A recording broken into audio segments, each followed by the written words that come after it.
নমস্কার বন্ধুরা।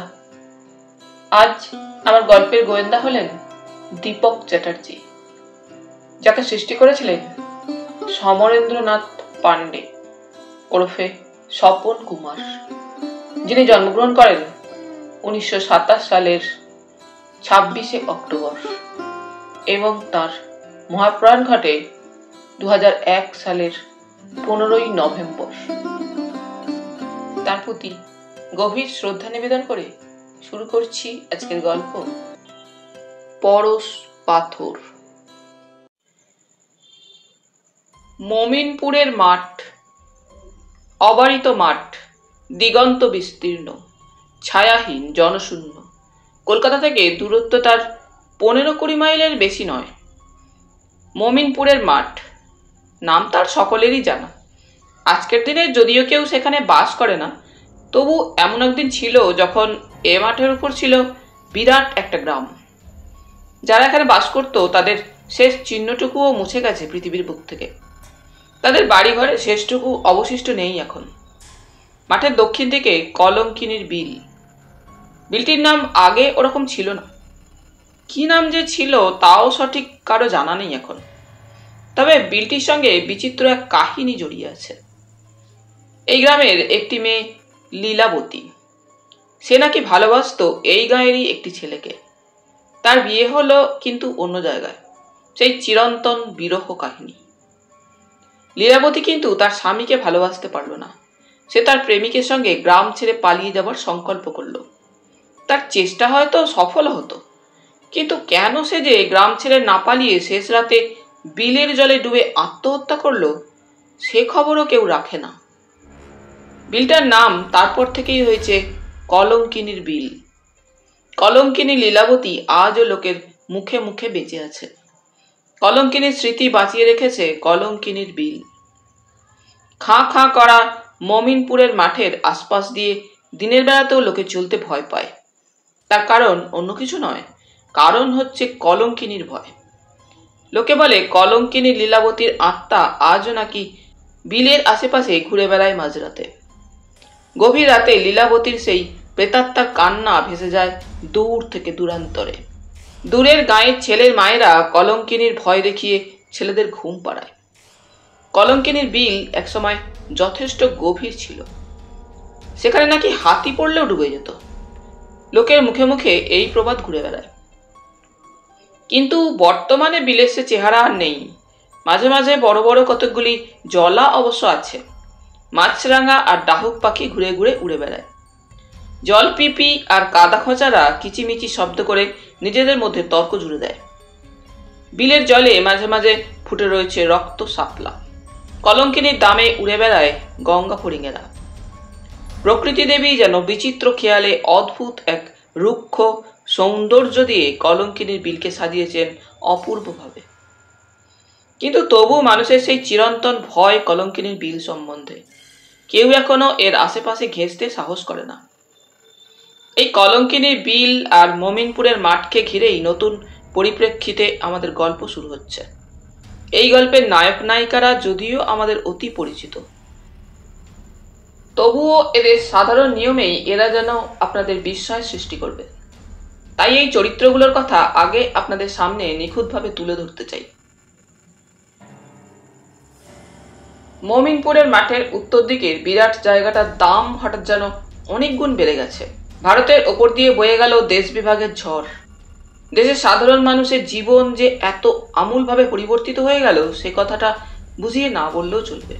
কিন্তু তার চেয়েও বড় যে জিনিসটা ঘটল তা হচ্ছে ভারতের মধ্যে বাংলার যে অংশ পড়ল তার দাম যেন হঠাৎ 4 গুণ বেড়ে গেল। সঙ্গে সঙ্গে বেড়ে গেল মমিনপুরের মাঠের দাম। সে মাঠে কিছুদিন আগে একজন লোকও বাস করতে ভরসা পেত না। সেই জমির দাম হঠাৎ 100 টাকারও বেশি দামে প্রতি বিঘা বিক্রি হতে লাগলো।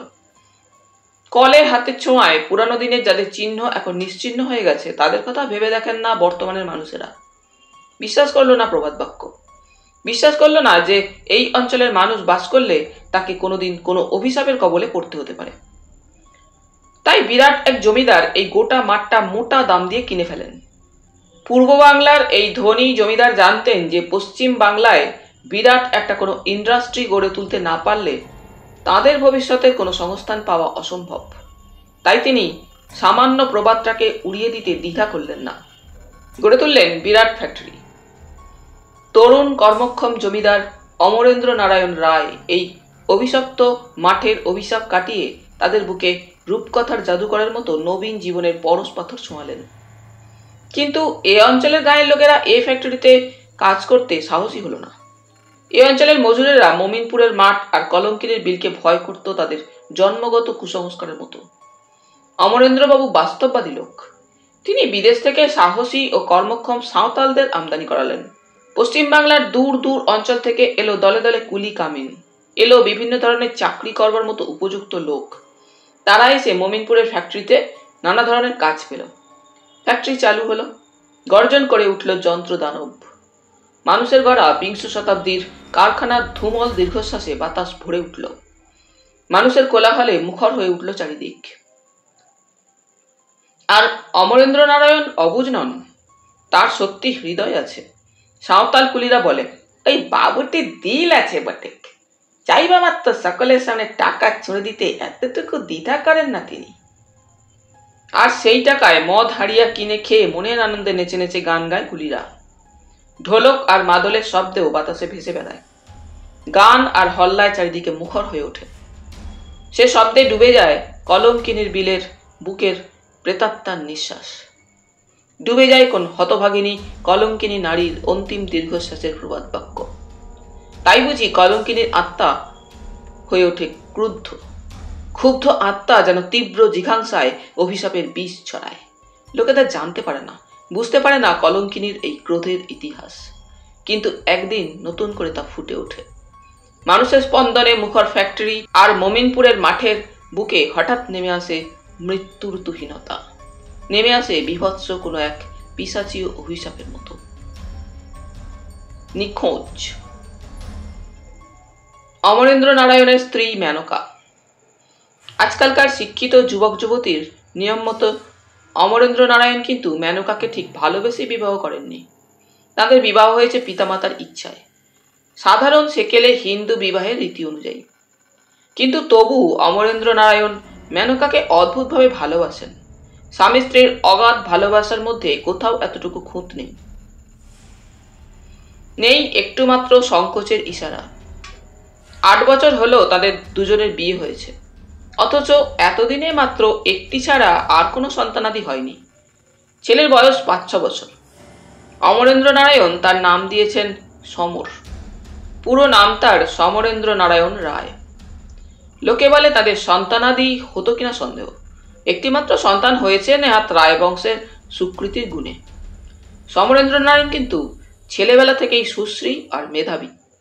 লোকে বলে রায়বংশের সুনাম আর ঐতিহ্য তার দ্বারা এতটুকু ক্ষুণ্ণ হতে পারে না। সাধারণ রায়বংশের চিরাচরিত নিয়মের ব্যতিক্রম অমরেন্দ্র।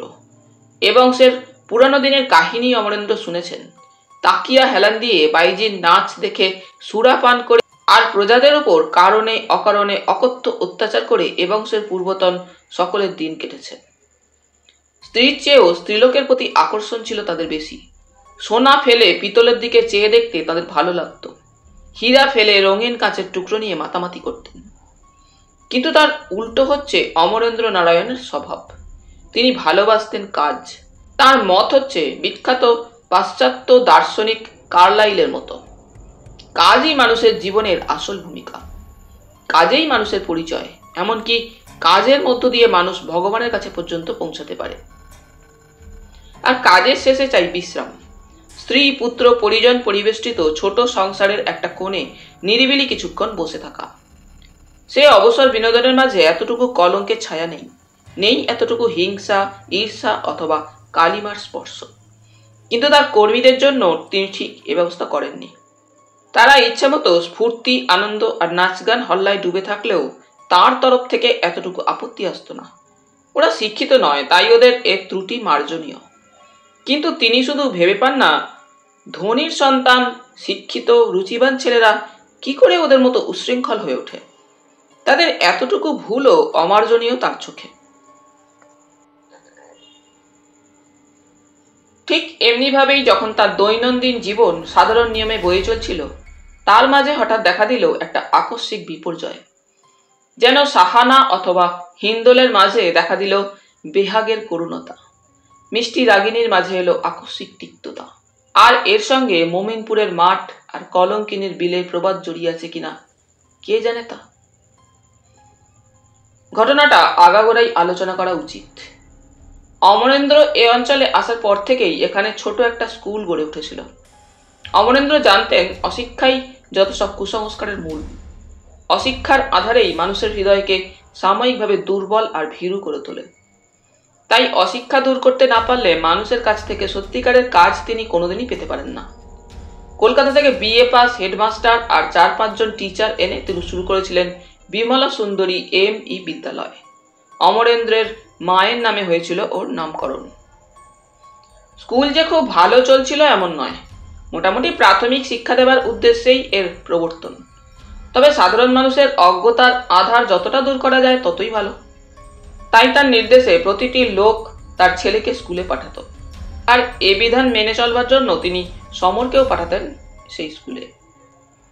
অমরেন্দ্রকে অনেকবার হেডমাস্টার বিনয়বাবু বলেছিলেন যে তিনি নিজে অমরেন্দ্রবাবুর বাড়িতে গিয়ে সমরকে পড়াবেন, কিন্তু তার কথায় রাজি হননি অমরেন্দ্রবাবু। তার মত হচ্ছে প্রত্যেকের জন্য একই নিয়ম হওয়া উচিত। কারো জন্যই এ নিয়মের পরিবর্তন হলে সাধারণ মানুষের মনে এই ধারণাই বদ্ধমূল হয় যে ধনী আর দরিদ্রের জন্য পৃথক পৃথক ব্যবস্থা হচ্ছে। এতে কখনো কোনো বড় আদর্শকে কার্যকরী করা যায় না। অমরেন্দ্রের উঁচু আদর্শ ভরা হৃদয়ের পরিচয় পেয়ে বিনয়বাবু সত্যিই খুশি হয়েছিলেন, মুগ্ধও হয়েছিলেন। তাই স্কুলের অন্য সব ছেলেদের চেয়ে সমরকে তিনি অনেক বেশি স্নেহ করতেন। আর সত্যি অসাধারণ ছেলে সমর। মাত্র 6 বছর বয়সে সে লেখাপড়া আর বিদ্যাশিক্ষার পথে এতটা এগিয়ে গিয়েছিল যে সত্যিই সাধারণ লোকে অবাক হয়ে দেখত তাকে। এতটুকু ছেলের মনে কি করে এলো এতটা চিন্তার তীক্ষ্ণতা, জ্ঞানের গভীরতা? সমর তাই ছিল স্কুলের বিস্ময়। এমনি করেই সাধারণ নিয়মে স্কুলের কাজকর্ম এগিয়ে চলেছিল। আর সাধারণ নিয়মেই শেষে অসাধারণ একটা কিছুর আয়োজন হতো প্রতি বছর। সেটা হতো বার্ষিক পুরস্কার বিতরণী সবার মাঝে। এই উৎসবকে সাফল্যমণ্ডিত করে তোলবার জন্য শহর থেকে আসতেন SDO সাহেব, আসতেন গণ্যমান্য গভর্নমেন্ট অফিসাররা। আনন্দ, কোলাহল আর উচ্ছ্বাসে গোটা গ্রামটা ভরে উঠত। এই উৎসবে প্রতি বছর অমরেন্দ্রবাবু উপস্থিত থাকতেন, কিন্তু এবছর কেন যেন নিয়মের একটু ব্যতিক্রম হয়েছিল অবশ্য বিশেষ কারণেই। কতগুলি জরুরি কাজে তাকে যেতে হয়েছিল শহরে। হেডমাস্টার বিনয়বাবু তাই অতিথিদের কাছে এই কথা বলে ক্ষমা প্রার্থনা করলেন। তারপর শুরু হলো স্কুলের বিবরণ পাঠ, ছাত্রছাত্রীদের নানা অভিনয় উৎসব আর সবার শেষে পুরস্কার বিতরণী উৎসব। সমর পেল পরপর 4টে পুরস্কার। তার আশাতীত তীক্ষ্ণতা ও বুদ্ধির পরিচয় পেয়ে অতিথিরা সকলেই মুগ্ধ হলেন। যথারীতি বেলা 10টা-11টায় সভা ভাঙল, কিন্তু সমর বেলা 12টাতেও বাড়ি ফিরল না। অমরেন্দ্রবাবু বেলা 1টায় শহর থেকে ফিরে শুনতে পেলেন সমর তখনও বাড়ি ফেরেনি। সমরের খোঁজে লোক ছুটল, সারা গ্রাম তন্ন তন্ন করে খোঁজা হলো, কিন্তু তবু সমরের কোনো খবর মিলল না। অমরেন্দ্রবাবু বিস্ময় বিমূঢ়। বিনয়বাবুকে ডেকে পাঠালেন তিনি। বিনয়বাবু বললেন, পুরস্কার নিয়ে সমর বেলা 10টার সময় বাড়ির দিকে চলে গেছে, কিন্তু প্রচুর চেষ্টা করেও তার সন্ধান মিলল না। সকাল থেকে বিকেল হলো, পূবের সূর্য নামলো পশ্চিমে, কিন্তু তবু সমরের কোনো খবর পাওয়া গেল না। লোকে বলল, এ নিশ্চয়ই কলঙ্কিনীর অভিশাপ। বিলের জলে নিশ্চয়ই সমর আত্মহত্যা করেছে, কিংবা কোনোভাবে বিলের মধ্যে পড়ে গেছে সে। বিল তন্ন তন্ন করে খোঁজা হলো, ছেলেদের ডেকে জাল ফেলা হলো বিলের জলে। প্রাচীন দিনের প্রাকৃতিক সৌন্দর্য মাখানো বিল আজ মানুষের হাতের নিষ্ঠুর ছোঁয়ায় ছিন্ন ভিন্ন হয়ে গেল, কিন্তু তবু কোথাও পাওয়া গেল না সমরের সন্ধান। অমরেন্দ্রর পুরানো নায়েব রামহরি ছুটল শহরের থানায় খবর দিতে। সারা গায়ে আবার শোরগোল পড়ে গেল। লোকের মুখে মুখে প্রবাদ বাক্য উঠতে লাগলো। সর্বত্র কেমন যেন একটা ভয়, একটা অপার্থিব আতঙ্ক। আবার কলঙ্কিনীর বিলের সেই বহু পুরানো প্রবাদ বাক্যে গায়ের আকাশ বাতাস ভারী হয়ে উঠল, কিন্তু তবু সমরকে খুঁজে পাওয়া গেল না কোথাও। মিস্টার মিশ্রের হুমকি। অমরেন্দ্রবাবু যখন কলকাতায় BA আর MA পড়তেন, তখন তার পরিচয় হয়েছিল দীপকের সঙ্গে। দীপক তখন ইউনিভার্সিটির অপরাধ বিজ্ঞানের ছাত্র। তখনও সে প্রখ্যাত প্রাইভেট ডিটেকটিভ হিসাবে এতটা সুখ্যাতি অর্জন করতে পারেনি। অমরেন্দ্র শুনেছিলেন দীপকের বর্তমান খ্যাতি, বর্তমানে শুধু ভারত নয় বিদেশেও তার খ্যাতি পরিব্যাপ্ত। তাই পুলিশে খবর দিয়ে তিনি ক্ষান্ত হতে পারলেন না। সমরকে খুঁজে বের করবার জন্য আর এক কেসের সুসমাধানের জন্য তিনি কলকাতায় দীপকের ঠিকানায় চিঠি লিখলেন একখানা। দীপক অবশ্য নানা কাজের জটিলতায় আপাতত ব্যস্ত ছিল যথেষ্ট, কিন্তু তবু অমরেন্দ্রের আহ্বান উপেক্ষা করতে পারল না সে। পুরনো দিনের বন্ধু বলেই নয়, অমরেন্দ্রের ওপর দীপকের সত্যি একটা প্রীতি ছিল। কিন্তু তিনি যে বর্তমানে মমিনপুরের মাঠ কিনে সেখানে ফ্যাক্টরি তৈরি করেছেন এ খবর দীপকের জানা ছিল না। সেটাই যথেষ্ট বিস্মিত হয়েছিল প্রথমটা। তার এই বিস্ময় বেশিক্ষণ স্থায়ী হলো না, বেশিক্ষণ ভাববার অবকাশও পেল না সে। অমরেন্দ্রের একমাত্র ছেলের অপহরণের সংবাদ তাকে চঞ্চল করে তুলল। সেই দিনই সে রওনা হলো নিজের গাড়ি করে মোমিনপুরের দিকে। ড্রাইভারকে ছেড়ে দিয়ে নিজেই গাড়ি ড্রাইভ করে নিয়ে চলল মোমিনপুরের উদ্দেশ্যে। সন্ধ্যা হতে অল্পই দেরি আছে। নায়েব রামহরির সঙ্গে একটা বড় ঘোড়ায় চড়ে এলেন স্থানীয় দারোগা মিস্টার মিশ্র।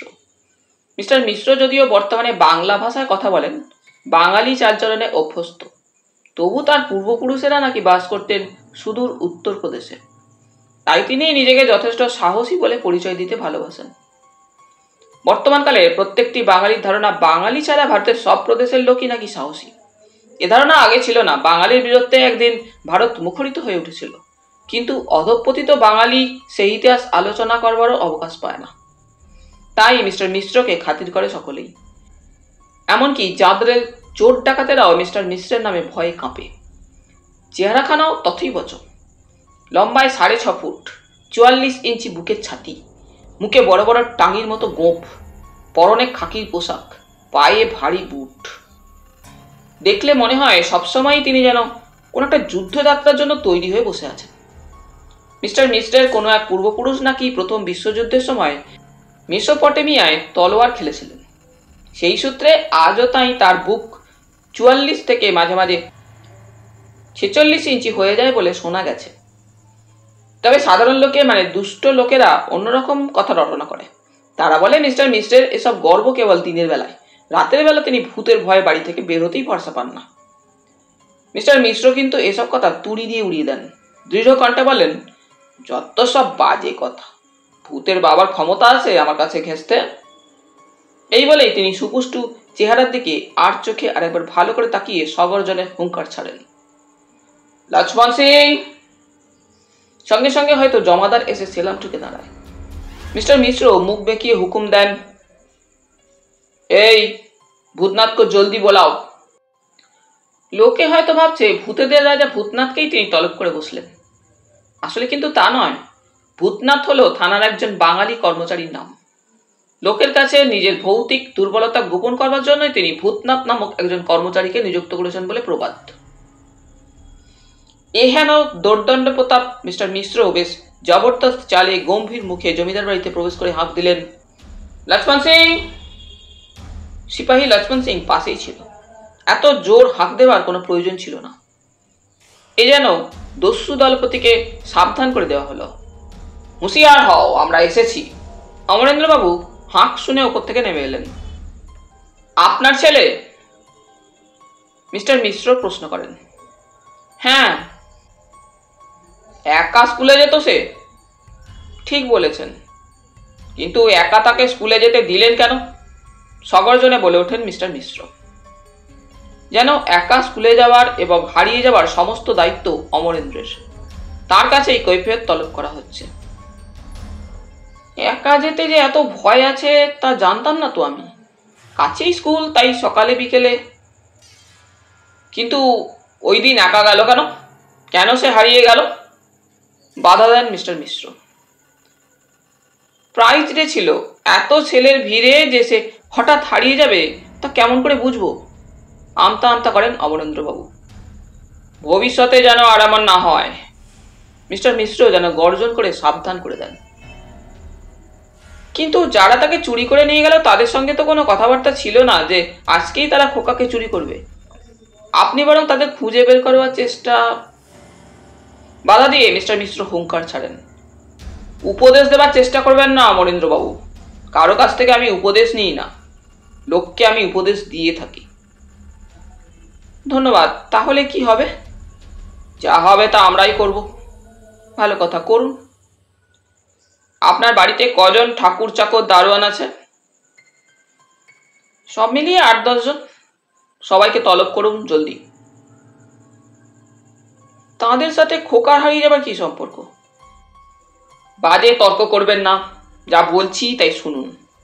বলি, থানার দারোগা আপনি নাকি আমি? মিস্টার মিশ্রে 44 ইঞ্চি বুকের ছাতির দিকে তাকিয়ে অমরেন্দ্রবাবু মনে মনে স্বীকার করেন যে তিনিই দারোগা। তাই তিনি আর কোনো বিরক্তি করতে পারেন না। বাড়ির চাকরেরা একে একে এসে জড়ো হয়। এই, তোমাদের মধ্যে কে খোকাকে চুরি করেছে সত্যি করে বলো। হুঙ্কার দেন মিস্টার মিশ্র। কেউ কোনো কথা বলে না। মিস্টার মিশ্র আবার গর্জন করেন, তোমরা কি সত্যি কথা বলবে না উপযুক্ত ব্যবস্থা অবলম্বন করতে হবে? মিস্টার মিশ্র হুঙ্কার দেন, লক্ষ্মণ সিং, সবাইকে বেঁধে থানায় চালান দিতে হবে, বুঝেছ? জি হুজুর। তবে নিয়ে যাও এদের, দেখি এরা মুখ খোলে কিনা। মিস্টার মিশ্র খটখট করে বাড়ির ভেতরে পা বাড়ান। আবির্ভাব। মিস্টার মিশ্রের তদন্তের বহরে সারা বাড়ি কম্পমান। দৌর্দণ্ড প্রতাপে সারা বাড়ি তছনছ করে মিস্টার মিশ্র সমরকে খুঁজে বেড়াচ্ছেন। অমরেন্দ্রবাবু বারবার বোঝাবার চেষ্টা করেন যে সমর বাড়ি ফেরেনি, পথ থেকেই সে হঠাৎ কোথায় অদৃশ্য হয়েছে। কিন্তু কে শোনে কার কথা? মিস্টার মিশ্র ঘন ঘন হুঙ্কার ছাড়েন আর বাড়ির এ প্রান্ত থেকে ও প্রান্ত পর্যন্ত ছুটে ছুটে বেড়ান। অবশেষে অমরেন্দ্রবাবু যখন বিপর্যস্ত ও ক্লান্ত হয়ে পড়েছেন, তখন হঠাৎ আবির্ভাব করল দীপকের। বাইরে শোনা গেল মোটরের হর্নের শব্দ। কে? মিস্টার মিশ্র যেন লাফিয়ে ওঠেন। মনের ভাবখানা এমনি যে বোধহয় আততায়ী বা জোর হঠাৎ যুদ্ধ ঘোষণা করবার জন্যই ছুটে এসেছে। একজন কর্মচারী এসে জানায়, কলকাতা থেকে একজন বাবু এসেছেন হুজুর। অমরেন্দ্রবাবু বলেন, একজন লোকের হাতে চিঠি দিয়ে কলকাতায় পাঠিয়েছিলাম দীপকবাবুর কাছে, তিনিই বোধ হয়। আমার বিনা অনুমতিতে কলকাতা থেকে কোনো লোককে আনানো হলো কেন? গর্জন করে ওঠেন মিস্টার মিশ্র। আমার বন্ধু। নাম কি তার? দীপক চ্যাটার্জি। কোন দীপক? কলকাতার পুলিশ কমিশনার মিস্টার বাসুর বন্ধু। কলকাতা পুলিশ অনেক সময় এর সাহায্য নিয়ে থাকেন। কথা শেষ হয় না, ঘরের মধ্যে প্রবেশ করে দীপক। হাসি মুখে সকলের দিকে চেয়ে নমস্কার জানায়। মিস্টার মিশ্র ভ্রু দুটো কুঁচকে মুখে একটা অনাবশ্যক বিরক্তির চিহ্ন এঁকে প্রশ্ন করেন, মহাশয় কি গোয়েন্দা? হ্যাঁ, দীপক ধীর কণ্ঠে উত্তর দেয়। নিবাস? কলকাতা। কতদিন পুলিশে চাকরি করছেন? আগে পুলিশে চাকরি করি না, প্রাইভেট ডিটেকটিভ। ও, শখের গোয়েন্দা।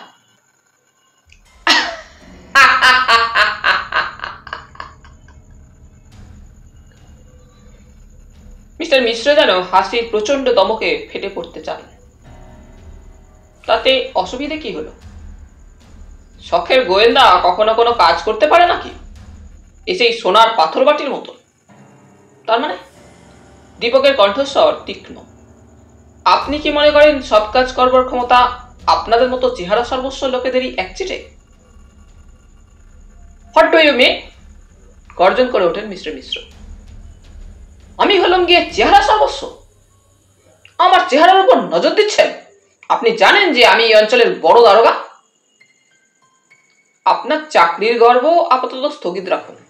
মনে রাখবেন, কলকাতা পুলিশ কমিশনার আমার বন্ধু এবং তিনি আমাকে আপনার চেয়ে অনেক বেশি সম্মান করতে অভ্যস্ত। তাতে আমার কি যায় আসে? পলি মশাই জীবনে কখনো চোর ডাকাত ধরেছেন? আপনি কটা কেস সলভ করেছেন আগে শুনি। আমার কথা স্বতন্ত্র।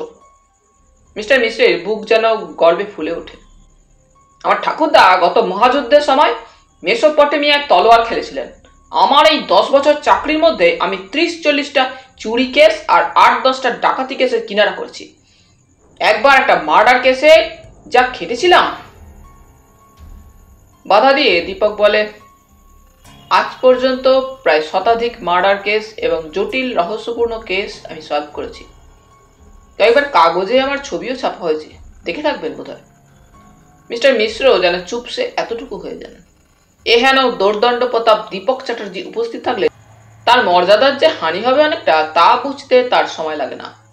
একটা অদ্ভুত নৈরাশ্যের ভাব যেন তার সারা মুখে খেলা করে। তিনি ধীরে ধীরে চেয়ারের উপর বসে পড়ে হাঁক দেন, লক্ষ্মণ সিং, ভূতনাথকে বোলাও। লক্ষ্মণ সিং বিনীত কণ্ঠে বলে, হুজুর, ভূতনাথ বাবুকে তো সঙ্গে আনা হয়নি, তিনি থানায়। লজ্জিত কণ্ঠে মিস্টার মিশ্র বলেন, কেন তাকে আনা হয়নি? যাও, এক্ষুনি তাকে ডেকে নিয়ে এসো। কিন্তু হুজুর, থানা এখান থেকে 2 মাইল। তাহলে আমার ঘোড়া নিয়ে যাও, জলদি। লক্ষ্মণ সিং মনিবের মেজাজ বুঝতে পারে না। অগত্যা সে ঘোড়ায় চেপে থানার দিকে রওনা হয়।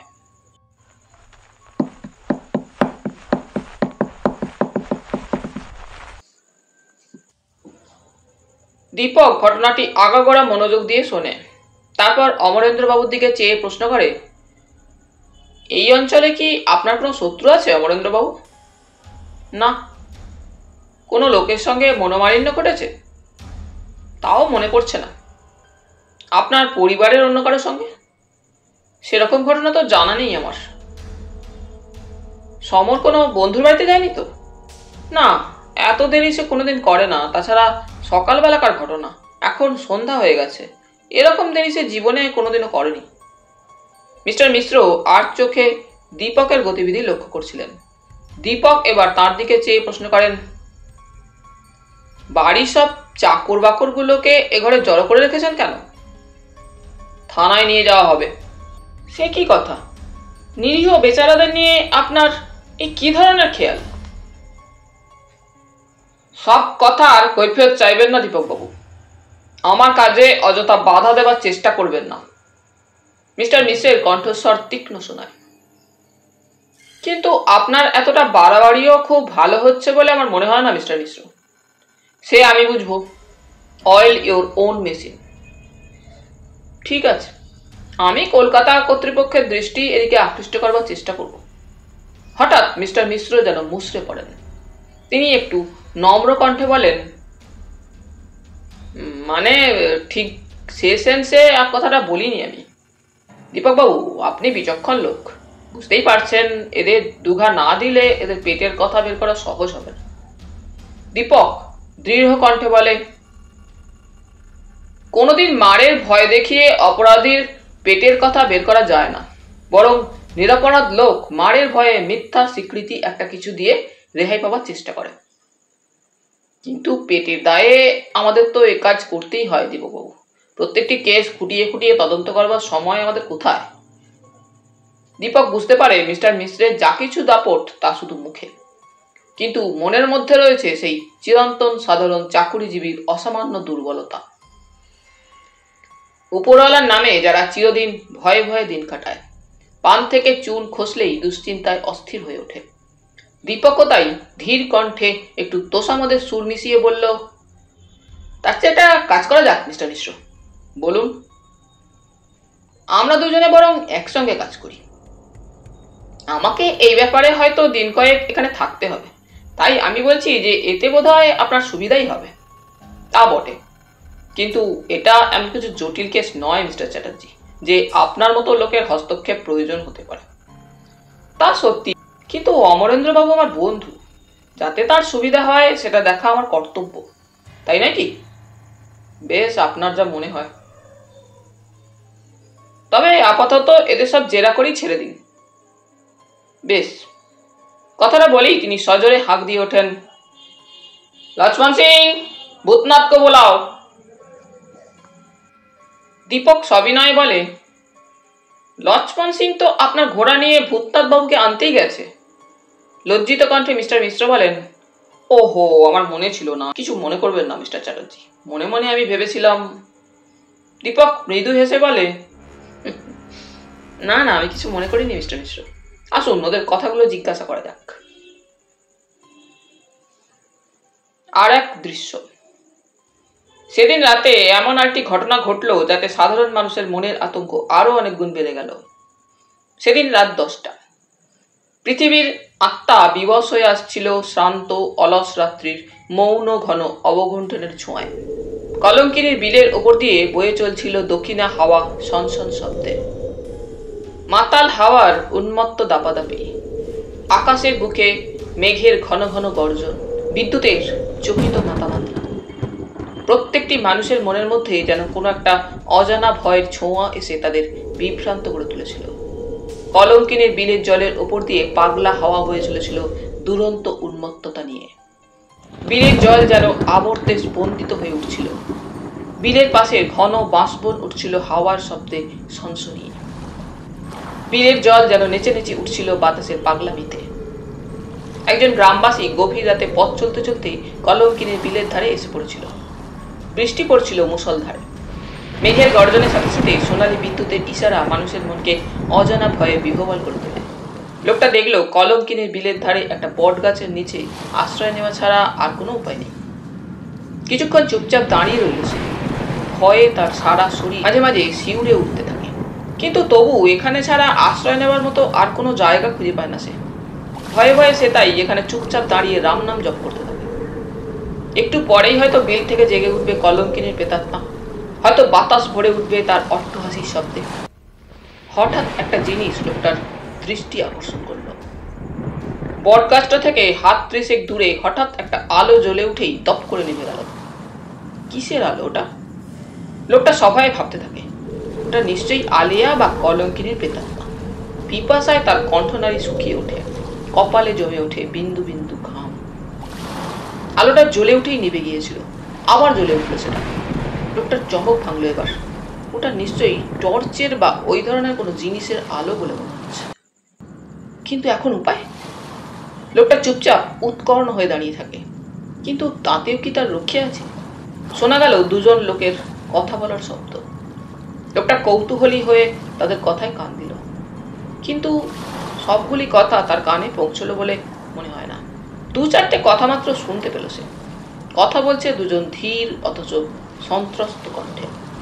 একজন বলে, এবার তাহলে কি করা যাবে বলো তো? উত্তরে অন্য কণ্ঠ বলে, প্রথম থেকে যখন আমার কথা মতো কাজ করনি তখন মিথ্যা সে চেষ্টা করে আর লাভ কি? তোমার সঙ্গে কোন বিষয়ে আমার মতভেদ হয়েছে? অনেক বিষয়ে। কেন? ছেলেটাকে অত তাড়াতাড়ি চুরি করা উচিত হয়নি। তাতে হয়েছে কি? দেখছো না কলকাতা থেকে গোয়েন্দাটা এসে হাজির হয়েছে এখানে। এখন শেষ পর্যন্ত না কেঁচো করতে গিয়ে সাপ বেরিয়ে পড়ে। কিন্তু এছাড়া উপায় ছিল না। ওই একগুঁয়ে জমিদারটা সহজে আমাদের কথা শুনতো না। এখন যত সত্বর ওরা ছেড়ে যায় ততই মঙ্গল। কিন্তু তার আগে আমাদের উপযুক্ত ব্যবস্থা অবলম্বন করতে হবে। কি ব্যবস্থা? আমাদের এমনভাবে জানাতে হবে সব ব্যাপারটা যাতে ওরা বিন্দুমাত্র বুঝতে না পারে লোকে কথায় বলে আগুন আর শত্রুরে শেষ রাখতে। আমাদের এমনভাবে জানাতে হবে সব ব্যাপারটা যাতে বিন্দুমাত্র বুঝতে না পারে লোকে কথায় বলে আগুন আর শত্রুরে শেষ রাখতে নেই। কিন্তু যদি না ছাড়ে তবে অন্য উপায় দেখতে হবে। কি উপায় দেখবে আবার নতুন করে? সে পরে ভেবে ঠিক করা যাবে। আচ্ছা, তাহলে এবার কিভাবে কাজ শুরু করবো কর্তা? কোনো ভাবনা নেই, যেরকম নির্দেশ তোমাদের আগে দেওয়া হয়েছিল সেই রকমভাবেই কাজ করে যাও। আচ্ছা, তাহলে আর দেরি করো না যেন। মোটেই দেরি হবে না কর্তা, কিন্তু আমার ভাগের টাকাটা? আগেই তা বলা আছে 10,000 পাবে কাজ শেষ হলে। আচ্ছা, অগ্রিম নাও এই 500। কিন্তু সব কাজ ঠিক সময় মতো করতে হবে, অথচ উপযুক্ত সময় যদি টাকাগুলো না পাই? ভয় নেই, টাকার পাই পয়সা পর্যন্ত তোমাকে হিসেব করে দেওয়া হবে। আমি তো আপনাকে অবিশ্বাস করছি না কর্তা, কিন্তু আপাতত এর বেশি দেওয়া সম্ভব নয়। তবে তুমি যখন বলছো তখন আর 100 টাকা বেশি দিচ্ছি, এই নাও। কয়েক মুহূর্তের নীরবতা। তারপরে কে যেন বলে ওঠে, কিন্তু ওখানে কে যেন নড়লো বলে মনে হলো না? কেউ বোধহয় ওখান থেকে লুকিয়ে আমাদের কথা শুনছিল। হুঁশিয়ার কর্তা! সঙ্গে সঙ্গে সাঁ করে একখানা ছোড়া ছুটে যায় পাশের ঝোপের দিকে। লোকটা মাটিতে বসে পড়ে। ছোড়াটা তার পাশ দিয়ে গাছের সঙ্গে বিদ্ধ হয় সশব্দে। লোকটা প্রাণপণ বেগে ছুটতে ছুটতে বন জঙ্গল ভেদ করে এগিয়ে যায়। কতক্ষণ সে ছুটেছিল খেয়াল নেই, যেন মাঝরাতের নিশিতে পাওয়া লোকের মতো পাল্লা দিয়ে ছুটছিল সে। যখন তার চমক ভাঙল তখন সে গ্রামের মধ্যে প্রবেশ করেছে। তাকে ওভাবে ছুটতে দেখে দু চারজন লোক তাকে ঘিরে দাঁড়ায়। দু একজন তাকে প্রশ্ন করবার চেষ্টা করে, কিন্তু মুখ ফুটে কিছু বলবার আগেই সে দারুণ উত্তেজনায় জ্ঞান হারিয়ে মাটিতে পড়ে যায়। চরম পত্রাঘাত। পরদিন সকাল। স্থানীয় থানায় কয়েকটা ডায়েরি করে লোকটি। সব কথা একে একে খুলে বলে দারোগা মিস্টার মিশ্রের কাছে। মিস্টার মিশ্র সব কথা শুনে যেন আকাশ থেকে পড়েন।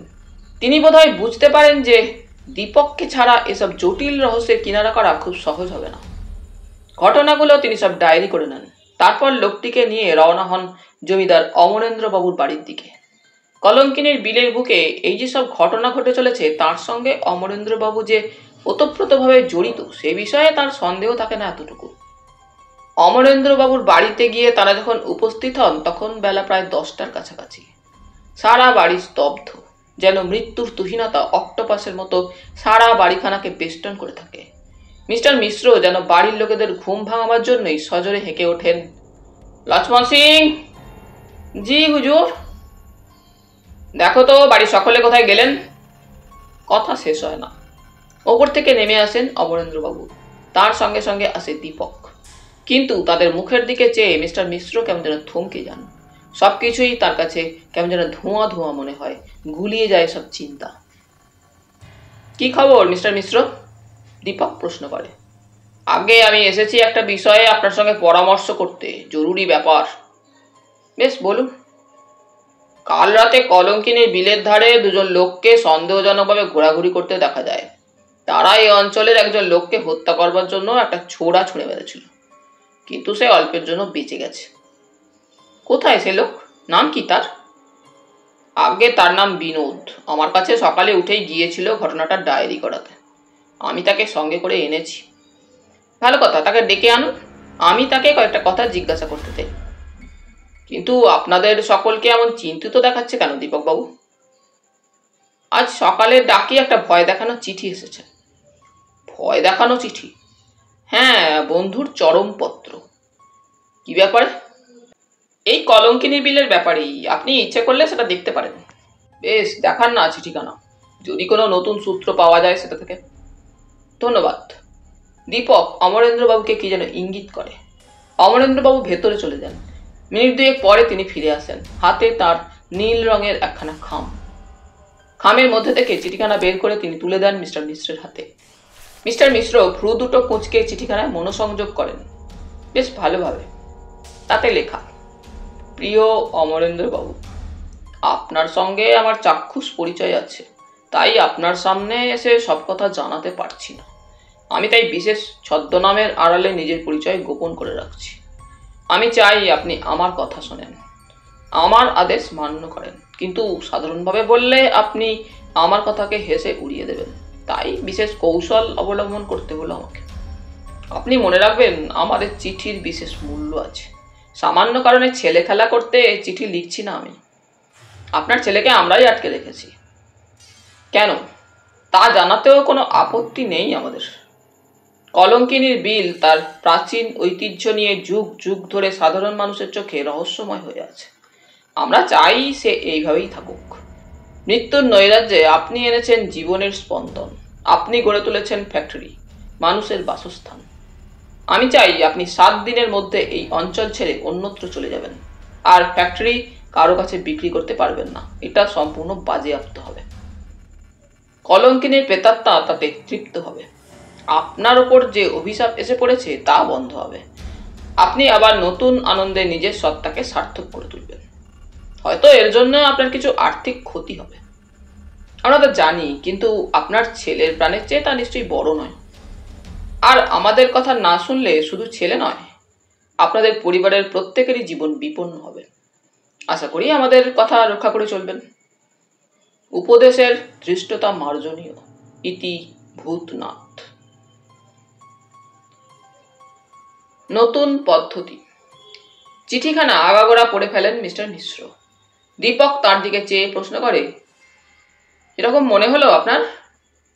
মিস্টার মিশ্র ভ্রু দুটো কুঞ্চিত করে বলেন, নতুন কিছুই দেখতে পেলাম না। এরকম চিঠি যে আসবে তা জানতাম। জানতেন? হ্যাঁ। কি করে? কেন, ডিটেকটিভ বই পড়েননি? বই? হ্যাঁ, তাতে দেখেননি যে ছেলে হারালেই ডাকাতেরা টাকা চেয়ে চিঠি পাঠায়? কিন্তু টাকা কে চাইছে? চায়নি, হয়তো ভবিষ্যতে চাইবে। উফ, আপনার বুদ্ধির তীক্ষ্ণতার চোটে কাজ করাই অসম্ভব হয়ে দাঁড়াচ্ছে মিস্টার মিশ্র। কেন? এদের দাবি মিটিয়ে ফেললেই তো ঝামেলা চুকে যায়। কি দরকার মিথ্যা ঝামেলা বাড়িয়ে? তবে আপনার ইচ্ছা অমরেন্দ্রবাবু এত কষ্টে উপার্জিত টাকা পয়সা খরচ করে যে ফ্যাক্টরি গড়ে তুলেছেন সেসব ছেড়ে দিয়ে চলে যাবেন সামান্য একজন লোকের ভয়ে। না, সেরকম কথা বলছি না, কিন্তু এই ভূতনাথটা কে তা তো বুঝতে পারছি না এতটুকু। বুঝলে কি আর এতক্ষণ চুপ করে বসে থাকি? তা যে থাকতেন না তা বুঝি, কিন্তু আমার কাছে তো ভূতনাথ বলে একজন লোক কাজ করে। সে মোটেই নয়। কেন? সে হলে কখনো নিজের নাম জাহির করতো না। এ নিশ্চয়ই আপনাকে ঠাট্টা করবার জন্য আপনার নামটা ব্যবহার করা হয়েছে বলে মনে হয়। ঠাট্টা? ঠিক তাই। আপনি যে এই চিঠি পেয়ে খুব রেগে যাবেন ওরা তা বুঝতে পেরেছিল। যদি না রাগি, তবে ওদের কোনো ক্ষতি নেই। ওরা জানে আপনি রাগলে আর ভালো কাজ করতে পারবেন না, তাই এই প্যাঁচ। যত সব কাণ্ড যা হোক, ভাগ্যিস এরকম ডাকাতের দলের পাল্লায় আগে কখনো পড়িনি। তা তো পড়েননি, কিন্তু এক্ষেত্রে কি করা যায় স্থির করুন দেখি। কি করা যায় তাই তো ভাবছি। আমি বরং একটা ভালো প্ল্যান দিই। বেশ, বলুন। আজ রাতে কালকে গ্রামবাসীর বদলে আমি স্বয়ং ছদ্মবেশে গভীর রাতে কলঙ্কিনীর বিলের ধারে গিয়ে দেখি কিছু খুঁজে বের করতে পারি কিনা। আপনি একা যাবেন দীপকবাবু? হ্যাঁ, কিন্তু ওই বিপদ। এর জন্যই আপনাকে ওবেলা ঠাট্টা করে চেহারা সর্বস্ব বলে সম্বোধন করেছিলাম মিস্টার মিশ্র। আপনার চেহারা আছে, সাহস নেই। আমাদের সাহসটা ভগবান একটু বেশি পরিমাণেই পরিবেশন করেছেন। মিস্টার মিশ্র এ কথার কোনো উত্তর দেন না। এরপর দীপক লোকটাকে মোটামুটি জেরা করতে শুরু করলো। আপনি কোথায় থাকেন? এই গাঁয়েই। কাজ করেন কোথায়? ফ্যাক্টরিতে। জমি জমা কিছু আছে? বিশেষ না। অবস্থা কেমন আপনার? কোনো রকমে চলে যায়। আজকাল ফ্যাক্টরিতে কাজ পেয়ে বেঁচে গেছি বলা চলে। এর আগে কি করতেন? পাশের গাঁয়ের জমিদারির সেরেস্তার কাজ করতাম। আপনার নাম? বিনোদ। এই গ্রামে আপনার আত্মীয় স্বজন কেউ আছে? হ্যাঁ, মা, স্ত্রী আর দুটি ছেলে মেয়ে। কাল অত রাত্রে ওখানে গিয়েছিলেন কেন? ও পথ দিয়ে ফিরছিলাম। কোথায় গিয়েছিলেন অত রাত?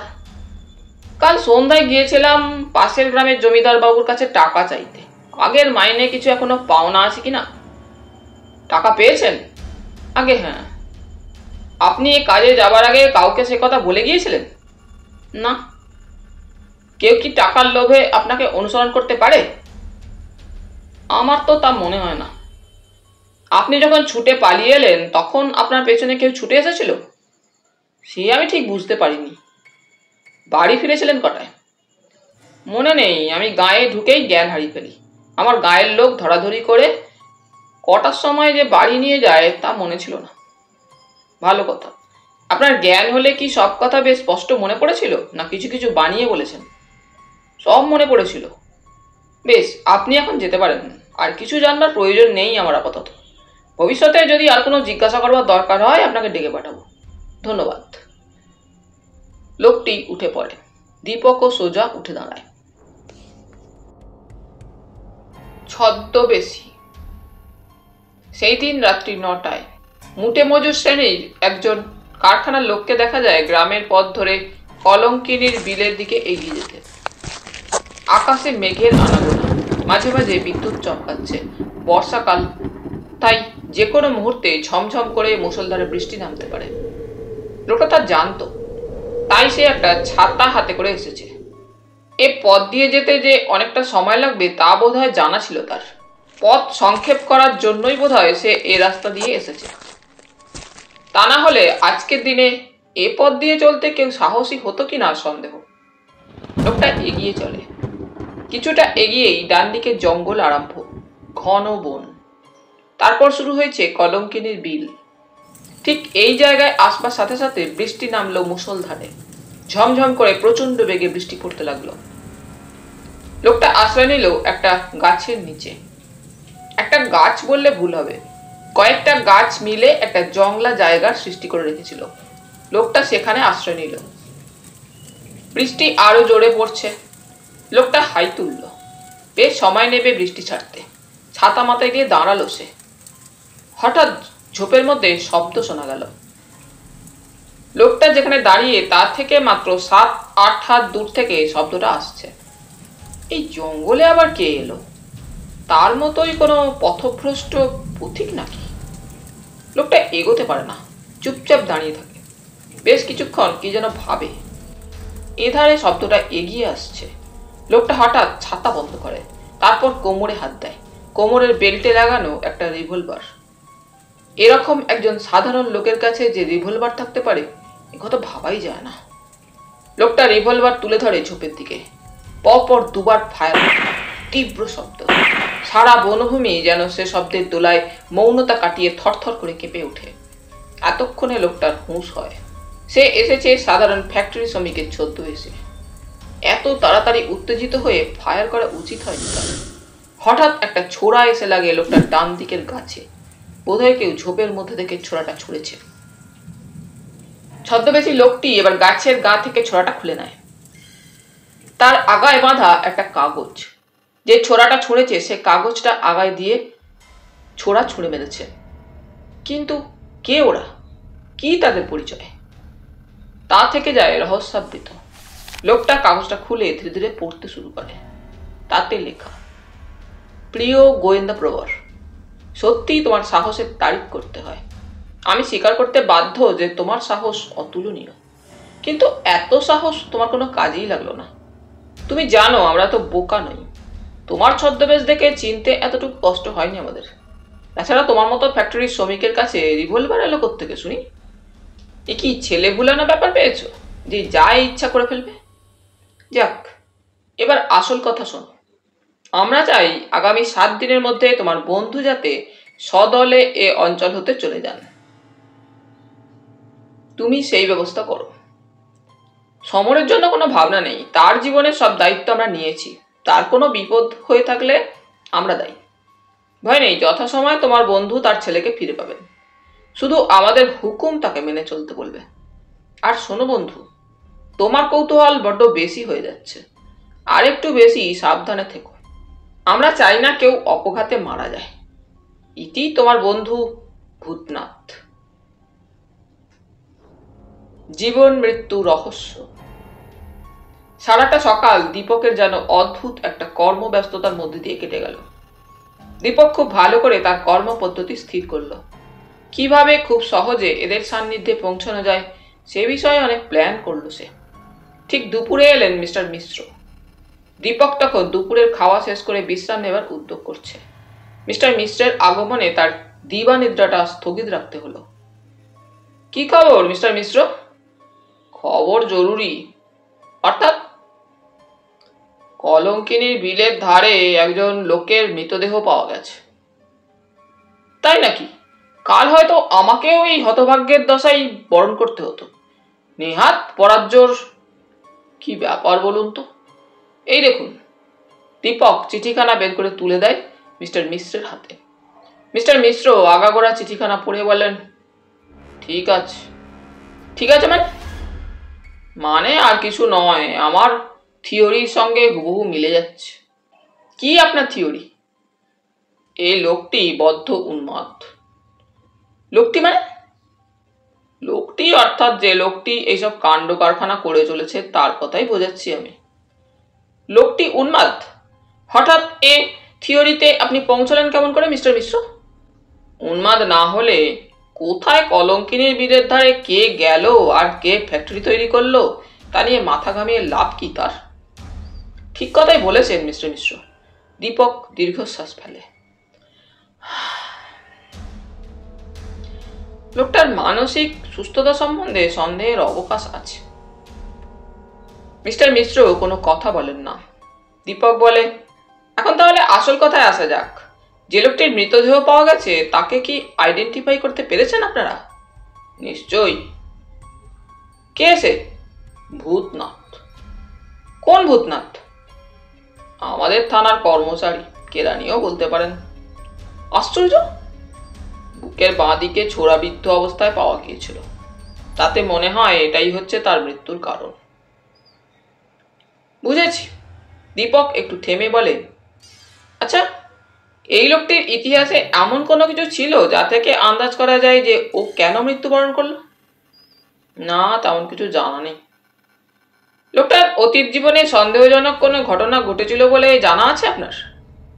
না, তেমন কিছু ঘটেনি। ভূতনাথের কর্মদক্ষতা সম্পর্কে আপনার ধারণা কি? লোকটা সত্যিই খুব খাটতে পারতো মুখ বুঝে। ও থানায় কতদিন কাজ করছে?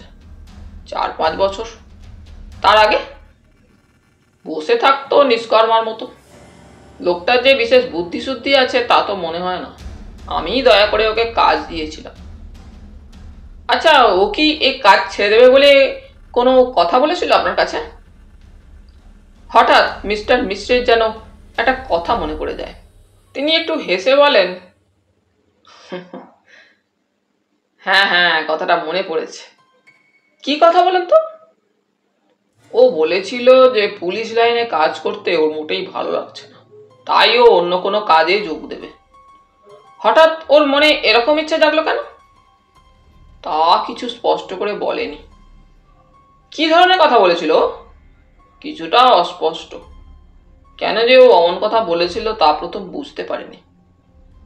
ঠিক কি কথা বলেছিল? ও বলেছিল যে 2-1 মাসের মধ্যে চাকরি ছেড়ে দিয়ে ফ্যাক্টরিতে কাজে যোগ দেবে। ওর বাবা না ঠাকুরদা নাকি ওর জন্য বহু টাকা জমিয়ে রেখে গেছে, সেই টাকাতেই ওর দিন চলবে। ওর বাবা তাহলে বড়লোক ছিলেন? সেরকম গল্পই তো শুনেছি ওর কাছে, কিন্তু বাস্তবে এমন কিছুই কোনোদিন দেখতে পাইনি যা থেকে কথাটাকে সত্যি বলা যেতে পারে। দীপক একটু চিন্তা করে বলে, ঠিক আছে মিস্টার মিশ্র, মৃতদেহ পোস্টমর্টেমে পাঠিয়ে দিন। আমার আর তা দেখবার প্রয়োজন নেই এখন। মিস্টার মিশ্র দীপকের কথা শুনে একটু যেন অবাক হয়ে যান। সফল অভিযান। দীপক মনে মনে কর্মপদ্ধতির একটা চার্ট ঠিক করে নেয়। সে বুঝতে পারে ঘটনাজাল যতই জটিল হোক, এর পেছনে আছে একজন কুচক্রী লোকের স্বার্থ। কিন্তু কি সে স্বার্থ? দীপক বুঝতে পারে সমরকে যে বা যারা চুরি করেছে তারা চায় জমিদার অমরেন্দ্রবাবু এ অঞ্চল ছেড়ে চলে যান। কিন্তু অমরেন্দ্রবাবু এসেই তো এই অঞ্চলকে এতটা সমৃদ্ধ করেছেন, তবে তাকে এখান থেকে বিদায় করে কলঙ্কিনীর বিলকে আবার অন্ধকারের গর্ভে ডুবিয়ে দিয়ে তার লাভ কি? একটা কথা দীপকের মনে হয়, কলঙ্কিনীর বিলের অশরীরীর কথা সে মোটেই বিশ্বাস করে না। তবে একটা শরীরী অপরাধী যে এর পিছন থেকে সব কাজ করে চলেছে, এ কথাটা সে দৃঢ়ভাবে বিশ্বাস করে। এই অপরাধীটিকে খুঁজে বের করে তাকে শাস্তি দেওয়াই তার কর্তব্য, আর সেই সঙ্গে সমরকে উদ্ধার করা। দীপক চিন্তা করে, তার প্রথম কাজ হলো কলঙ্কিনীর বিলের চারপাশটা ভালো করে খোঁজা। কিন্তু বিলের পাশে যাওয়া যাবে পরে, আগে দেখা যাক বিলের ধারের ভাঙা বাড়িটা। দীপকের ধারণা ওই ভাঙা বাড়িটিকে কেন্দ্র করে হয়তো কোনো রহস্যের চাবিকাঠি লুকিয়ে থাকতেও পারে। দীপক তাই সবার আগে সেই ভাঙা বাড়িটা লক্ষ্য করে সঙ্গোপনে এগিয়ে যায়। তার ধারণা ওই ভাঙা বাড়িটার চারপাশে হয়তো শত্রুপক্ষের কোনো লোক গুপ্তভাবে পাহারা দেয়। হয়তো ওই ভাঙা বাড়ির দিকে পা বাড়ালেই তাকে বিপদে পড়তে হবে। কিন্তু তবু সে তার জন্য ভয় করে না। ভয় পেলে তার চলবে না। ভয়কে জয় করতে পেরেছে বলেই আজ সে সারা ভারতের অপ্রতিদ্বন্দ্বী গোয়েন্দা। বাড়িটার চেহারা দেখে মনে হয় তার অর্ধেকের উপরই বোধহয় আজ আর নেই। কিছুটা অংশ শুধু অনেক কষ্টে মাথা উঁচু করে দাঁড়িয়ে আছে, আর তার চারপাশে স্তূপীকৃত ইটগুলি দেখে মনে হয় সেগুলো যেন কোনো এক সুপ্রাচীন দিনের নীরব সাক্ষ্য বহন করছে। বাইরে দুটো ঘর শুধু আছে। ঘরের সামনে যে বড় বারান্দা ছিল সেটি ভেঙে গেছে, পেছনের অংশ অনেকটা ভাঙা। সারাটা বাড়ি জংলা গাছে বোঝাই। বাড়ির চারপাশে যেমন বাবলা আর কাঁটানটে থেকে বিভিন্ন গাছের জটলা, বাড়ির দেওয়ালের ফাটলেও তেমনি নিম, বট, অসত্য প্রভৃতি নানা জাতের গাছ। 2-4টে চামচিকে বা ওই ধরনের পাখিকেও দেখা যায় ঘরের মধ্যে উড়ে বেড়াতে। দীপক খুব সাবধানে বড় ঘরটার মাঝখানে এসে দাঁড়ায়। একটা বড় সাপ স্যাপ করে ইটের পাঁজা থেকে বের হয়ে এসে সামনে ফোনা তুলে দাঁড়ায়। দীপক একটা ইটের টুকরো তুলে নিয়ে সাপটাকে মারতে যায়, কিন্তু তার আগেই সাপটা আবার চট করে আরেকটা ইটের গাদায় ঢুকে পড়ে। খুব সন্তর্পণে চারিদিকে চেয়ে চেয়ে দীপক এগোয়। বড় ঘরের পাশে একটা ছোট ঘরে সে গিয়ে পৌঁছায়। এই ঘরটা অনেকটা পরিচ্ছন্ন বলেই মনে হয়। দেখে দীপক বুঝতে পারে এ ঘরে এখনো মাঝে মাঝেই মানুষের আনাগোনা হয়। কারা আসে এখানে? কেনই বা আসে? হঠাৎ ঘরের কোণে কয়েকটা পোড়া সিগারেটের টুকরো দেখতে পায় দীপক। যেন 2-1 দিনের মধ্যে কেউ এখানে এসে দাঁড়িয়ে দাঁড়িয়ে সিগারেট খেয়েছে। কে সে? সেই কি তবে এই রহস্যময় নাটকের অন্যতম নায়ক? দীপক বুঝতে পারে এই ঘরের মধ্যে প্রত্যক্ষভাবে প্রবেশ করবার কোনো রাস্তা নিশ্চয়ই আছে। দ্বারপথে বড় ঘরের মধ্যে দিয়ে এদিকে এলে সে ঘরটিও পরিচ্ছন্ন থাকতো, কিন্তু বড় ঘরটি তো ঝোপ জঙ্গল আগাছা আর ইট পাটকেলে বোঝাই। তাহলে নিশ্চয়ই অন্য কোনো অজানা পথে এ ঘরে প্রবেশ করা যায়, কিন্তু কোথায় সে পথ? এমন সময় পাশের দিকে একটা শব্দ হলো, যেন ঘরের পাশেই কেউ নড়াচড়া করছে, কিন্তু কোথায়? ওদিকে তো নিরেট দেওয়াল। হঠাৎ দীপক দেখে দেওয়ালের উপরের অংশে একটা পেরেক পোঁতা। দীপক সোজা হয়ে দাঁড়িয়ে পেরেকটিতে চাপ দেয়। সঙ্গে সঙ্গে একটি ছোট ফোকর দেখা যায় সেখানে। দেওয়ালের একটা অংশ সরে যায়। ফোকরটি খুবই ছোট, তবে তার মধ্যে দিয়ে দৃষ্টি সঞ্চালন করে দীপক দেখে ওপাশে একটি ঘর। সেই ঘরটির মধ্যে কে যেন শুয়ে আছে না? হ্যাঁ, ছোট ছেলে বলেই তো মনে হয়। দীপক আবার ফোকরটি বন্ধ করে দেয়। তারপর বাইরে বের হবে কিনা ভাবছে, এমন সময় হঠাৎ দেওয়ালের আরেকটি অংশের উপরে তার নজর পড়ে। দেখে দেওয়ালের গায়ে লেখা ডাইনে 6, বাঁয়ে 5, তারপর বাঁয়ে 4, সোজা নিচে 3। কথাগুলো পড়ে মনে হয় এটাই যেন কোনো গুপ্ত নির্দেশ কিংবা কোনো সংকেত, যা থেকে কোনো গুপ্ত স্থানের নির্দেশ পাওয়া যেতে পারে। গুপ্ত নির্দেশ? তবে কি এই বাড়ি বা তার আশেপাশে কোথাও কোনো গুপ্ত স্থানে গুপ্ত সম্পদ লুকানো আছে? দীপক মনে মনে পুলকিত হয়ে ওঠে। সে তাহলে এই গুপ্ত সম্পদের আবিষ্কারকের একমাত্র সাক্ষী। কিন্তু না, গুপ্তধন বোধহয় আবিষ্কৃত হয়নি। তাই হয়তো ওদের দলপতি চায় এই সারা অঞ্চলটাকে নির্জন স্থানে পরিণত করতে, যাতে সে ছাড়া অন্য কেউ কিছু জানতে না পারে। সে নিজেই এই গুপ্তধনের একমাত্র আবিষ্কারক হতে চায় নিশ্চয়ই।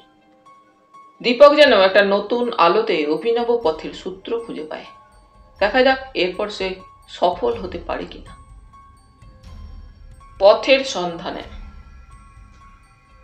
তারপর সারাটা দিন দীপক কাটিয়ে দেয় অসীম ব্যস্ততার মধ্য দিয়ে। কলঙ্কিনীর বিলের ধারে সারাটা দিন সে তন্ন তন্ন করে কি যেন খুঁজতে থাকে, কিন্তু তবু যে জিনিস খুঁজতে সে বেরিয়েছিল তা পাওয়া যায় না। তার এই গোপন অভিযানের খবর যে কেউ জানে, এ বিষয়ে সামান্যতম সন্দেহ ছিল না তার মনে। তাই নিশ্চিন্তভাবেই কাজ করে চলেছিল দীপক। বিলের পূর্ব দিকে আঁকাবাঁকা পথ। এখানে এসে দীপক থমকে দাঁড়ায়। সরু পথের রেখার উপর দিয়ে কার পায়ের চিহ্ন। হ্যাঁ, নরম মাটিতে পায়ের সুস্পষ্ট ছাপ। বিলের পশ্চিম দিকে জঙ্গলে পাওয়া গিয়েছিল ভূতনাথের মৃতদেহ। তাহলে এখানে পায়ের ছাপ এলো কেমন করে? দীপক চিন্তিত হয়ে ওঠে। হঠাৎ একটা জিনিস তার নজরে পড়ে। পায়ের ছাপটি যেন জলার ধার থেকে উঠে সোজা চলে গেছে। পায়ের ছাপ বসে গেছে অনেকটা। পায়ের ছাপ বলে ভুল হবে, জুতোর ছাপ। যে লোক এখানে এসেছিল তার পায়ে জুতো ছিল, আর সে বেশ লম্বা চওড়া, ওজন প্রায় 2 মণ। এমন একজন লোক ওদের দলে আছে জেনে দীপক খুবই সতর্ক হলো। কিন্তু যে পায়ের ছাপ এখানে পাওয়া যাচ্ছে সে যে হত্যাকারীদের দলের লোক এমন কোনো প্রমাণ নেই। তবু দীপক বেশ মনোযোগ দিয়ে দাগটিকে অনুসরণ করে চলল। মাঠ, মেঠো পথ আর জংলা জায়গার মধ্যে দিয়ে পায়ের ছাপটি এসে একটা জায়গায় মিলিয়ে গেছে। দীপক বিস্মিত হয়। এখান থেকে তো আর লোকটি হাওয়ায় মিলিয়ে যেতে পারে না। তবে কোথায় গেল সে? একটা কথা দীপকের মনে হয়, কোনো গাড়িতে উঠে যদি লোকটি প্রস্থান করে থাকে, কিন্তু তবুও তো গাড়ির চাকার দাগ থাকবে। তবে বেশ ভালো করে মনোযোগ দিয়ে জায়গাটা খুঁটিয়ে খুঁটিয়ে দেখতে থাকে দীপক। মনোনিবেশের গভীরতায় তলিয়ে যায় সে। হ্যাঁ, সে পেয়েছে। এখানে যে এমন একটা জিনিস সে পাবে তা আদৌ কল্পনা করতে পারিনি। কলঙ্কিনীর বিলের গোপন রহস্যের যেন এখানে অনেকটা সমাধান হয়ে গেছে। দীপক মনে মনে খুব খুশি হয়। সরু গোল ফাটলের দাগ মাটির ওপর, এমনভাবে তা মাটির সঙ্গে মিশে আছে যে ভালো করে লক্ষ্য না করলে বুঝতে পারা যায় না। দীপক পায়ের জুতোর গোড়ালি দিয়ে সজোরে আঘাত করলো ঠিক সেই জায়গাটার উপর। একটা অস্পষ্ট ফাঁপা শব্দ শোনা গেল। একটা গোল লোহার ঢাকনা। দীপক সেটা তুলে ধরবার চেষ্টা করলো, কিন্তু সেটা এত ভারী যে একেবারে ঢাকনাটা তুলতে দীপকের যথেষ্ট কষ্ট হলো। ভালো করে চারিদিকে চেয়ে দেখলো দীপক কেউ তাকে লক্ষ্য করছে কিনা। না, তেমন কোনো ভয় নেই, কেউ তার উপর নজর রাখেনি। অতীত দিনে কলঙ্কিনীর বিল, তার চারপাশের জঙ্গল আর এই বিচিত্র পরিবেশ নিয়ে যেসব অলৌকিক কাহিনী দানা বেঁধে উঠেছিল, তার বিরাট একটা সূত্র যেন আজ ফুটে উঠেছে দীপকের সামনে। দৃঢ় বিশ্বাস, আনন্দ আর উত্তেজনায় তার সারা মন ভরে ওঠে। ওপর থেকে গহ্বরের মধ্যে বেশ ভালো করে লক্ষ্য করে দীপক। বিরাট একটা সুড়ঙ্গ পথ, গাঢ় অন্ধকারে তার ভেতরটা সম্পূর্ণ আচ্ছন্ন। দীপক জামার পকেটে হাত দেয়। না, হতাশ হবার কোনো কারণ নেই। তার সব বিপদের সাক্ষী টর্চ আর রিভলভার সে সঙ্গে করেই এনেছে। সুড়ঙ্গের মধ্যে টর্চের আলো ফেলে দীপক বেশ ভালো করে দেখে। প্রায় 6-7 হাত নিচে একটা 4 কোণা ঘেরা জায়গা। দীপক সুড়ঙ্গের ভেতর লাফিয়ে পড়ে। যে জায়গাতে সে গিয়ে পড়েছিল তার ডান দিকে সার সিঁড়ি। দীপক বুঝতে পারে এ পথে যত সহজে প্রবেশ করা যায় তত সহজে বের হওয়া যায় না, কারণ যেখানে সে দাঁড়িয়ে আছে সেখান থেকে সুড়ঙ্গের মুখ 6-7 হাত উঁচুতে। কোনো মই বা ওই রকম অন্য কোনো জিনিসের সাহায্য ছাড়া এ পথে বের হওয়া সম্ভব নয়। কিন্তু এর অন্য মুখটি কোথায়? কোথায় গিয়ে শেষ হয়েছে এই সুড়ঙ্গের অন্য প্রান্ত? তা জানতে হলে তাকে ডান দিকে সিঁড়িগুলি বেয়ে এগিয়ে যেতে হবে। দীপক ধীরে ধীরে ডান দিকে সিঁড়িগুলি বেয়ে নামতে থাকে। প্রতিটি পা ফেলে বেশ চিন্তা করে। তার মনে সন্দেহ, হয়তো ওদের দলের কেউ এখানে আশেপাশেই লুকিয়ে থাকতে পারে। তাদের সঙ্গে মুখোমুখি দেখা হয়ে যেতে পারে যে কোনো মুহূর্তে। হঠাৎ একটা কথা দীপকের মনে জাগে। এতটা পরিশ্রম যে সে করছে তা বিনা কারণে নয়। পরিশ্রমের সুফল পেয়েছে সে। এখন শেষ রক্ষা করতে পারলেই এ রহস্যের সমাধান সম্ভব হবে। কিন্তু ওরা কি এত সহজে তাকে রেহাই দেবে? অস্পষ্ট শব্দ, দূরে কি যেন একটা নড়ে উঠল। ভেতরে টর্চের আলো ফেলতে দীপকের সাহস হলো না। কে জানে আবার কোন বিপদ তার জন্য ভেতরে প্রতীক্ষা করছে। এক পাও নড়তে সাহস হলো না তার। চুপচাপ দাঁড়িয়ে রইল উৎকর্ণ হয়ে। ওধারে কি একটা নড়ে উঠল আবার। দীপক টর্চটা জ্বালল। একটা দীর্ঘকায় মূর্তি, সারা দেহ কালো পোশাকে আবৃত, হাতে পিস্তল। আলো নিভিয়ে দীপক এক পাশে সরে যায়। সঙ্গে সঙ্গে নিস্তব্ধতা ভঙ্গ করে প্রচন্ড শব্দে ভূগর্ভের নীরবতা টুটে যায়। অল্পের জন্য দীপক বেঁচে যায় এই যাত্রা। রিভলভারের গুলিটা ঠিক তার পাশ দিয়ে গিয়ে সুড়ঙ্গের গায়ে বিদ্ধ হয়। বিস্ময়ের পর। দীপকের জীবনে এমন ঘটনা প্রথম নয়। আজীবন বিপদের সঙ্গে সংগ্রাম করেছে সে। এমনি কত বিপদের সামনে পড়েও সে হাসি মুখে নিজেকে সব বিপদ থেকে দূরে রেখেছে। কত জটিল ঘটনা সংঘাত দেখা দিয়েছে তার জীবনে, আবার তা থেকে রক্ষা পেয়েছে। বিপদ নিয়ে খেলা করে যারা আনন্দ পায় তাদের মধ্যে প্রথমেই বলা যেতে পারে দীপক চ্যাটার্জির নাম। কিন্তু প্রতিপক্ষকে ছেড়ে দিতে সে রাজি নয়। ঠিক যে জায়গাতে পিস্তলটা গর্জন করে উঠেছিল সেই জায়গা লক্ষ্য করে দীপক নিজের পিস্তলের ট্রিগারটা টিপে দেয়। প্রচন্ড শব্দ, আগুনের ফুলকি আর ধোঁয়া, অস্পষ্ট চাপা আর্তনাদ শোনা যায়। তারপর সব চুপ। দীপক কান পেতে শোনে। একজন লোকের দ্রুত পলায়নের শব্দ ভেসে আসে। প্রতিপক্ষ ভয় পেয়ে পলায়ন করেছে। হয়তো তার দেহের কোথাও গিয়ে গুলিটা বিদ্ধ হয়েছে, অন্তত কিছুটা আহত হয়েছে সে। ধীর পায়ে এগিয়ে যায় দীপক, প্রতিটি পা ফেলে বেশ হিসেব করে। এখানে এতটুকু চালের ভুল হলেই তার জীবন হবে সংকটাপন্ন। জীবন আর মৃত্যু নিয়ে চলেছে ছিনিমিনি খেলা। দীপক এগিয়ে যায়। ওধারে পায়ের শব্দ আর পাওয়া যায় না। যে লোকটি একটু আগে আহত হয়েছিল সে পালিয়ে গেছে ওখান থেকে। টর্চের আলো ফেলে দীপক জায়গাটা বেশ তন্ন তন্ন করে খুঁজতে থাকে, কিন্তু এমন কোনো সূত্র মেলে না যা তাকে বিশেষ সাহায্য করতে পারে। হঠাৎ কোণের দিকে একটা জিনিস তার মনোযোগ আকর্ষণ করে। দীপক এগিয়ে গিয়ে বেশ ভালো করে দেখে একটা ছোট টর্চ। লোকটা ছুটে পালিয়ে যাওয়ার সময় ওটা বোধহয় তার পকেট থেকে পড়ে গেছে।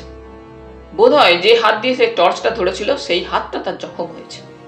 দীপক তার পকেট থেকে রুমাল বের করে, তারপর অনেক যত্নে আলগাভাবে টর্চটা তুলে নিয়ে পকেটে পুরে ফেলে। টর্চের ওপর হয়তো কোনো আঙুলের ছাপ মিলতে পারে, তা থেকে পাওয়া যেতে পারে হত্যাকারীর সন্ধান। দীপক ধীর পায়ে এগিয়ে চলে। সুড়ঙ্গ পথ গিয়ে শেষ হয়েছে একটা ভাঙা বাড়িতে। এই ভাঙা বাড়িখানা হচ্ছে কলঙ্কিনীর বিলের প্রান্তে। এই বাড়িখানা যে এত সব রহস্যের অন্যতম একটা কেন্দ্র, এ বিষয়ে দীপকের কোনো সন্দেহ থাকে না। দ্রুত পায়ে সে বাড়িখানা থেকে বেরিয়ে আসে। হঠাৎ কি একটা জিনিস তার ঠিক সামনে ছিটকে পড়ে। দীপক এক লাফে পাশে সরে যায়। সঙ্গে সঙ্গে প্রচন্ড শব্দে সেটা ফেটে যায়। দীপক বুঝতে পারে এটা একটা হাত বোমা।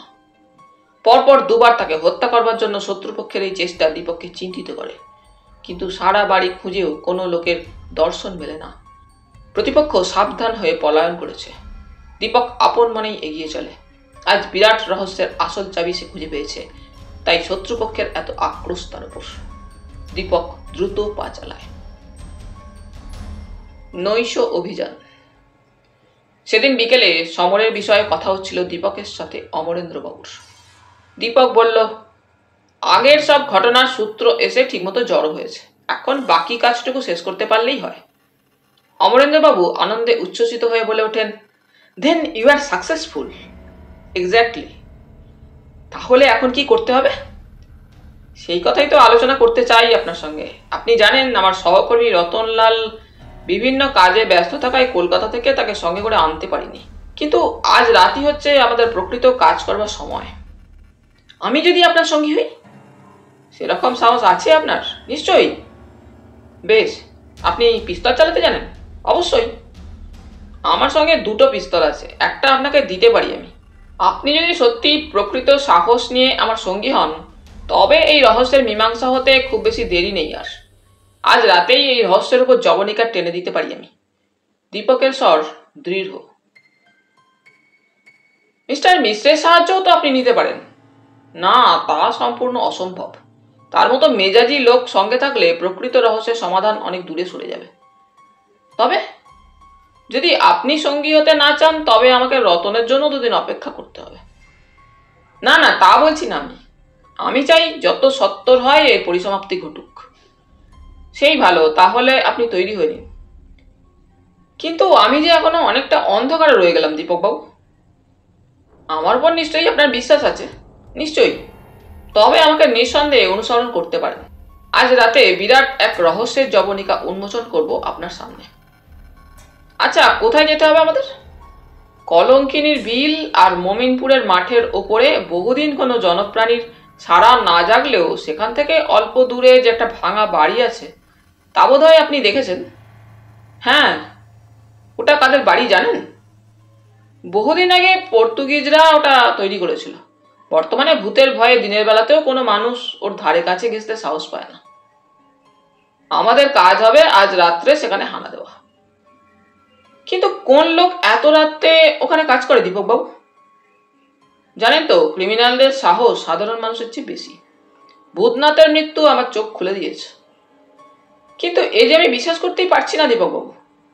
পৃথিবীতে এমন কিছু ঘটে যা আপাত দৃষ্টিতে মনে হয় অসম্ভব, কিন্তু খুঁটিয়ে খুঁটিয়ে দেখলে তার মধ্যে দিয়ে সত্য ফুটে ওঠে। দেখা যাক। হ্যাঁ, আপনার সব প্রশ্নের জবাব পাবেন আজ রাত্রেই। দীপকের কণ্ঠে ফুটে ওঠে দৃঢ়তা। ধন্যবাদ। রাতের ছায়া নামে। বিশ্ব প্রকৃতির ওপর নেমে আসে মৃত্যু শীতল কালো রহস্যের জবনিকা। দুজন লোককে ঠিক এমনি সময় দেখা যায় জমিদার বাড়ির থেকে বেরিয়ে কলঙ্কিনীর বিলের পাশ দিয়ে ভাঙা বাড়িটার দিকে এগিয়ে যেতে। দূর থেকে ভেসে আসে নৈশ বাতাসের কান্না। প্রকৃতির রহস্যের পরিহাসের মতো শোনায় সে বাতাসের শব্দ। দুজনের পরনেই কালো পোশাক, ব্ল্যাক স্যুট, হাতে ধরা পিস্তল, অটোমেটিক পিস্তলের ম্যাগাজিনে গুলি ভর্তি। দীপক বলে, এতটুকু সন্দেহ হলে গুলি করতে দ্বিধা করবেন না। আচ্ছা।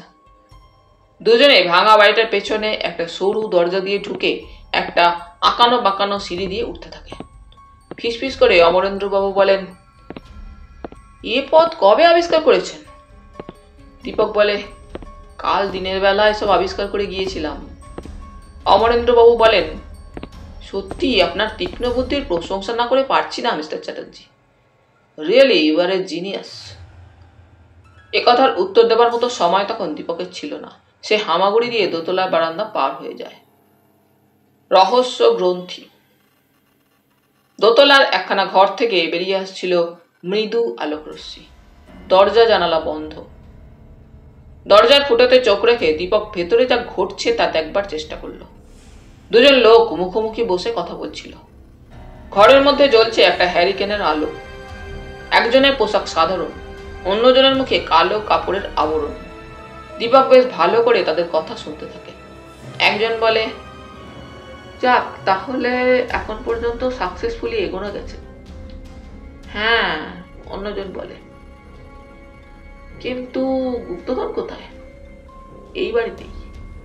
আজ পর্যন্ত তো তার হদিস মিলল না। ওদিকের ব্যাপারে নিশ্চিন্ত হলে আমরা দুদিনেই তা খুঁজে বের করতে পারবো। ওদিকে চিন্তার আর কি কারণ আছে? ওরা যতদিন এই অঞ্চল না ছাড়ছে ততদিন এই অঞ্চল ওদের ছাড়তেই হবে। আমি ডেফিনেটলি বলতে পারি।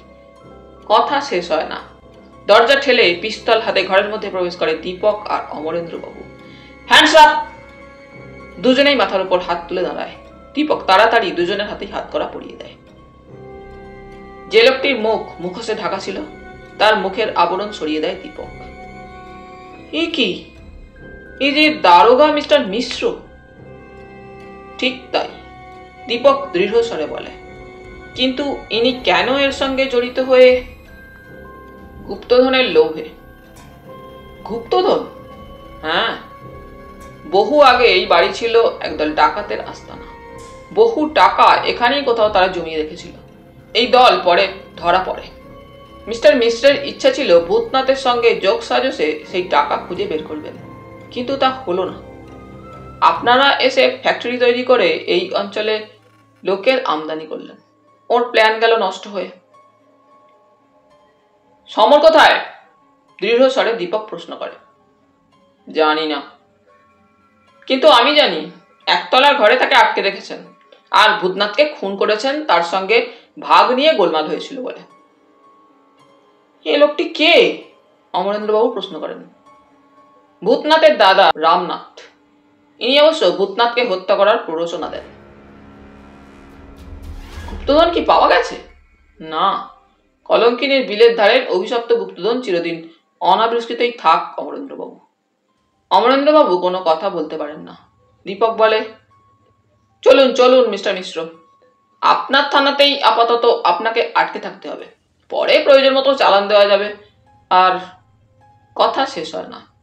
মিস্টার মিশ্র হঠাৎ নিজের হাতের আংটিটা মুখের মধ্যে দিয়ে চুষতে থাকেন।